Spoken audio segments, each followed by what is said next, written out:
लोकपाल लोकायुक्तांसह विविध मागण्यांसाठी ज्येष्ठ समाजसेवक अण्णा हजारे यांचे गेल्या 7 दिवसांपासून राळेगण सिद्धीमध्ये सुरू असलेलं उपोषण 7 तासांच्या मॅरेथॉन बैठकीनंतर सुटलं आहे।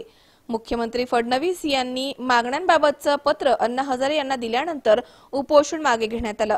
दुपारी 2 वाजता सुरू झालेली बैठक तब्बल सायंकाळी 7 वाजता संपली आहे।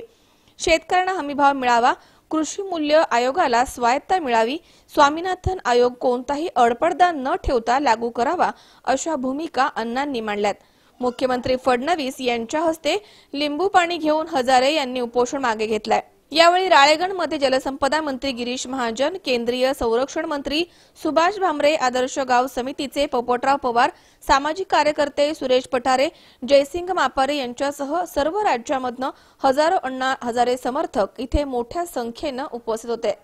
की जे आपले केंद्रीय मंत्री कृषी मंत्री आहेत त्यांच्या अध्यक्षतेखाली एक समिती तयार केली जाईल।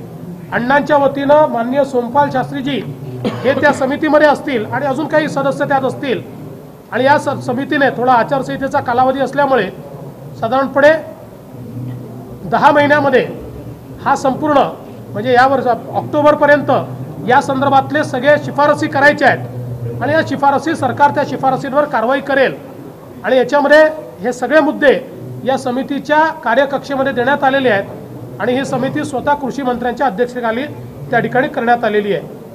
यासोबत कृषि मूल्य आयोग को स्वायत्ता देने का जो निर्णय है ये क्रांतिकारी है कि जैसे चुनाव आयोग है, चुनाव आयोग ऐसे कृषि मूल्य आयोग ये स्वतंत्र होगा, सरकार का नियंत्रण नहीं होगा, उससे जरूर फर्क आएगा।